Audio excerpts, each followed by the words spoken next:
Hello everyone. तो मेरा नाम अभिषेक है। तो स्वागत है भाई आप सभी का आज की वीडियो में। आज की वीडियो का अपना टॉपिक रहने वाला है what is liquidity and types of liquidity. तो देखो, मार्केट में जब भी आप ट्रेड प्लान कर रहे हो तो उसका रीजन है लिक्विडिटी। अगर वहां पे लिक्विडिटी है तो आपकी ट्रेड बन रही है, अगर लिक्विडिटी नहीं है तो आप वहां पे ट्रेड प्लान नहीं कर सकते। देखो, सबसे पहले अपन बात करते हैं यहाँ पे टाइप्स ऑफ लिक्विडिटी की। तो देखो, लिक्विडिटी में अपन सबसे पहले जानेंगे, पहले समझते हैं कि यहाँ पे एक्सटर्नल लिक्विडिटी होती है और दूसरे नंबर पे जो होता है अपना वो होता है इंटरनल रेंज लिक्विडिटी। ठीक है। तो एक्सटर्नल रेंज लिक्विडिटी को अपन ईआरएल बोलते हैं और इंटरनल रेंज लिक्विडिटी को अपन आईआरएल बोलते हैं शॉर्ट फॉर्म में। ठीक है। तो ये दो प्रकार की अपने लिक्विडिटी होती है। तो इन दोनों टॉपिक्स को जो है अपन आने वाली नेक्स्ट वीडियो में समझेंगे। इस वीडियो में अपन समझने वाले हैं कि व्हाट इज लिक्विडिटी, आखिर लिक्विडिटी है क्या जिससे अपन ट्रेड प्लान कर सकते हैं। तो देखो, जब आप मार्केट में कहीं पे भी ट्रेड प्लान कर रहे हो, जैसे आप देख रहे हो कि मार्केट जो है मूव कर रहा है, यहाँ से ऊपर आ रहा है और नीचे आ रहा है, नीचे से ऊपर आ रहा है, ऊपर से नीचे आ रहा है। तो इसका रीजन जो है वो सिर्फ और सिर्फ है लिक्विडिटी। जैसे मान लो, अगर आपको सिंपल भाषा में अगर मैं समझाऊं, जैसे एग्जांपल के लिए आप ले लो, आप भाई आप समझना चाहोगे भाई लिक्विडिटी किस में ज़्यादा और किस में कम है। तो देखो, और लिक्विडिटी है क्या, तो इसके लिए आप क्या करोगे, आपके पास एग्जांपल के लिए ले लो, आपके पास दो चीज़ें हैं। जैसे आपके पास जो है आपका एक घर है। ठीक है। जैसे मान लो आपने ले लिया और ये आपका जो है एक घर है। और इसी के साथ में ही अगर मैं बात करता हूँ कि आपके पास क्या है, आपके पास अगर कहा जाए तो आपके पास भाई एक जो है गाड़ी है। जैसे अगर आप कहोगे तो आप कार मान सकते हो उस चीज़ को कि जैसे आपके पास एक कार है और इस कार को जो है अपन यहाँ पे देख रहे हैं, ये कार है भाई। तो अगर इन दोनों को आप बेचना चाहोगे तो कौन सबसे पहले बिकेगा, तो भाई आपके पास देख लेना, जो घर होता है उसके ग्राहक आपके पास जल्दी आ जाएंगे। उसके जो भी आपके पास जो कस्टमर रहेंगे वो क्या करेंगे, वो जल्दी आप लोगों के पास आ जाएंगे इस घर को खरीदने के लिए। और उसी तरीके से अगर गाड़ी का आप अगर बेचना चाहोगे तो गाड़ी के जो कस्टमर है आपको ढूंढने पड़ेंगे कहीं पे। ठीक है। तो इसका मतलब क्या है कि जो घर के कस्टमर मिल रहे हैं वो आपको जल्दी मिल रहे हैं और जो गाड़ी के कस्टमर मिल रहे हैं वो आपको थोड़े से लेट मिल रहे हैं। अब अगर कोई गाड़ी खरीदना चाहेगा तो वो सबसे पहले जो है वेट करेगा, आपको देखेगा कि भाई गाड़ी की कंडीशन क्या है क्या नहीं। घर को खरीदने के लिए उसके ऊपर भाई आपकी जमीन है, जमीन के ऊपर आपका घर बना हुआ है, उसकी कंडीशन दिख रही है कि कैसी क्या है क्या नहीं। गाड़ी की कंडीशन में क्या होगा, गाड़ी की वैल्यू हमेशा गिरती रहेगी। घर अगर आपका जमीन है तो उसकी वैल्यू हमेशा बढ़ रही है।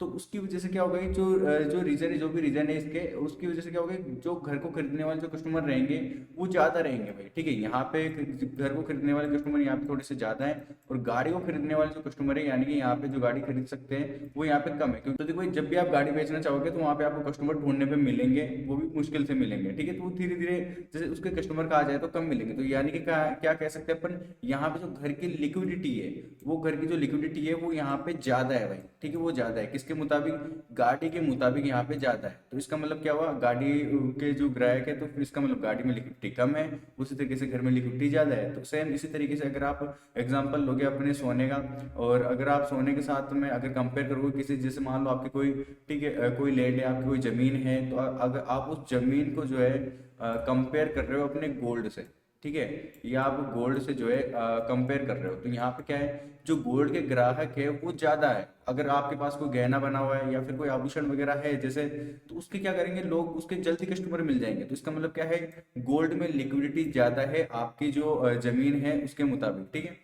जो आपकी जो जमीन रहने वाली है उससे ज्यादा लिक्विडिटी जो है वो गोल्ड में है। तो इस तरीके से जो है अपन लिक्विडिटी को समझ सकते हैं कि लिक्विडिटी होती क्या है। अब जैसे अगर एग्जांपल के लिए मैं आप लोगों को लेके चलूं तो यहाँ पे आप देखोगे कि जब मार्केट में लिक्विडिटी रहती है तो उसका मतलब क्या है, मार्केट में वॉल्यूम रहता है। मार्केट में वॉल्यूम रहता है तो उसी की वजह से आप जो है ट्रेड प्लान कर सकते हो। जो वॉल्यूम अगर कहा जाएगा, अगर वॉल्यूम रहेगा मार्केट में तो लिक्विडिटी भी वहां पे बनेगी। ठीक है। अगर वॉल्यूम नहीं रहेगा तो लिक्विडिटी नहीं बनेगी। तो देखो, अब यहाँ पे मार्केट यहाँ पे लो से अगर ये हाई तक पहुंचा है तो उसका रीजन सिर्फ और सिर्फ लिक्विडिटी ही रहने वाली है। तो आप इस चीज से समझ सकते हो कि लिक्विडिटी कितनी ज्यादा इंपॉर्टेंट है मार्केट के लिए। अब एक तरीके से कहा जाए तो जो जिस तरीके से गाड़ी चलाने के लिए आपको जो है फ्यूल की आवश्यकता होती है, उसी तरीके से जो है मार्केट को चलने के लिए जो है लिक्विडिटी की आवश्यकता होती है। तो यानी कि मार्केट का फ्यूल क्या हो गया, मार्केट का फ्यूल यहाँ पे लिक्विडिटी है। तो आप ये चीज, इस चीज को जो है माइंड में बिल्कुल बैठा लो कि भाई अपन को जब भी मार्केट में ट्रेड प्लान करना है तो वो सिर्फ जो है लिक्विडिटी को देख के ही अपन को देखना है। तो भाई आप ये चीज जो है माइंड में बैठा लो अपने की, जो लिक्विडिटी होती है वो काफी ज्यादा इंपॉर्टेंट है मार्केट को चलाने के लिए, यानी कि फ्यूल है मार्केट का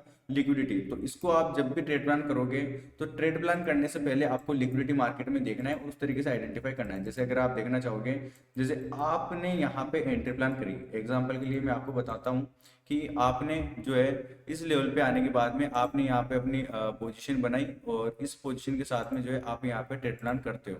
आपने यहाँ पे देखा कि मार्केट जो अच्छा जा रहा है ऊपर और यहाँ से रिजेक्शन ले रहा है, तो आप यहाँ से एंट्री प्लान करोगे। अपना जो एसएल है आप इस वाले जो है रिजेक्शन वाले लेवल के नीचे लगा दोगे, ठीक है। इस रिजेक्शन के लिए नीचे लगा के और अपना टारगेट ऊपर तक के लिए रख लोगे। तो उसमें क्या होगा, उसमें जब आप देखोगे तो आपने एसएल लगाया यहाँ पे, जैसे कोई रेंज है 1.35150 पे आपने एसएल लगाया, और मार्केट ने क्या किया, उस एसएल को जो है टिप करने के बाद में आपको ठीक है एग्जिट करके मार्केट से फिर गया। तो इसका मतलब क्या है, आप यहाँ पे मार्केट की लिक्विडिटी बन चुके हो। अगर सामान्य तौर पे मैं आपको कहूँ नॉर्मल अगर लैंग्वेज में, कि आप लोगों का एसएल हंट करना, जहाँ पे लोगों के एसएल रहते हैं, जिस रेंज पे लोगों के एसएल रहते हैं, वहीं पे लिक्विडिटी ज्यादा होती है। जितने ज्यादा वहाँ पे ऑर्डर लगे हुए रहेंगे उतनी ज्यादा लिक्विडिटी रहेगी। जैसे अगर यहाँ पे आप देखोगे तो इस लेवल पे जो है यहाँ पे लोगों ने बाई किया है, तो यहाँ पे क्या है लिक्विडिटी, तो मार्केट जो है इस लिक्विडिटी को लेने के लिए नीचे आएगा। अभी नहीं, कभी बाद में, आज नहीं कल मार्केट को इस लिक्विडिटी को लेने के लिए इसको नीचे आना है, ठीक है। ऊपर यहाँ पे जब आप देखोगे तो इन लेवल्स पे जो है मार्केट में सेल के ऑर्डर लगे, यहाँ पे सेल के ऑर्डर लगे, और यहाँ पे भी सेल के ऑर्डर लगे। तो ये जो सेल के ऑर्डर लगे हैं, तो ये क्या है, यहाँ पे लोगों के क्या है, यहाँ पे लोगों के एसएल लगाए हुए हैं, इस स्विंग के हाई पे एसएल लगाए हुए हैं, यहाँ पे एसएल लगाए हुए हैं, और यहाँ पे भी एसएल लगाए हुए हैं, ठीक है। तो मार्केट क्या करेगा, मार्केट भाई उन एसएल को हंट करेगा, यानी कि जहाँ पे भी लोगों ने यहाँ पे सेल किया है वहां पे क्या करेगा, मार्केट उन सभी लोगों को जो है यहाँ से एग्जिट करेगा। जैसे यहाँ पे क्या विक से फटाफट से यहाँ पे आया मार्केट, इन सभी लोगों को यहाँ से क्या कर दिया, यहाँ पे भाई एग्जिट कर दिया, जो भी यहाँ पे एक्टिव थे सेल के लिए, ठीक है। सेल के लिए जो भी एक्टिव थे सभी यहाँ पे एग्जिट, सभी लोगों के यहाँ पे असल हंट हो गए। अब यहाँ से ये एग्जिट हो चुका है, तो मार्केट को मिल चुकी है यहाँ पे लिक्विडिटी। और जैसे ही मार्केट को लिक्विडिटी मिली, ये देखो इस लेवल पे जब आप देखोगे थोड़ा सा, तो इस लेवल की लिक्विडिटी जैसे ही मार्केट को मिली, यहाँ से क्या हुआ, यहाँ से भाई देख लो मार्केट कितना अच्छा मोमेंटम आया है, और मार्केट में लिक्विडिटी ग्रैब करते से मार्केट ने अपना मुंह जो है वो दिखा दिया है। तो इस तरीके से आप लिक्विडिटी को समझ सकते हो, लिक्विडिटी को पहचान सकते हो कि किस तरीके से लिक्विडिटी जो है वर्क करती है, और लिक्विडिटी है क्या। तो आई थिंक भाई जो मैं आपको समझाना चाह रहा हूँ वो आप समझ चुके होंगे भाई लिक्विडिटी आखिर होती क्या है और किस तरीके से ये काम करती है। तो भाई आज की वीडियो में जो है अपन ने सीखा है कि लिक्विडिटी आखिर होती क्या है और किस तरीके से जो है लिक्विडिटी वर्क करती है। तो इसी के अपन जो है नेक्स्ट पार्ट में समझने वाले हैं कि आखिर जो है एक्सटर्नल रेंज लिक्विडिटी क्या है, और एक्सटर्नल रेंज लिक्विडिटी किस तरीके से अपन जो है प्ले कर सकते हैं। तो आज की वीडियो में इतना ही, मिलते हैं इसी तरह की नॉलेज के साथ में लिक्विडिटी की नेक्स्ट वीडियो में। Thank you so much.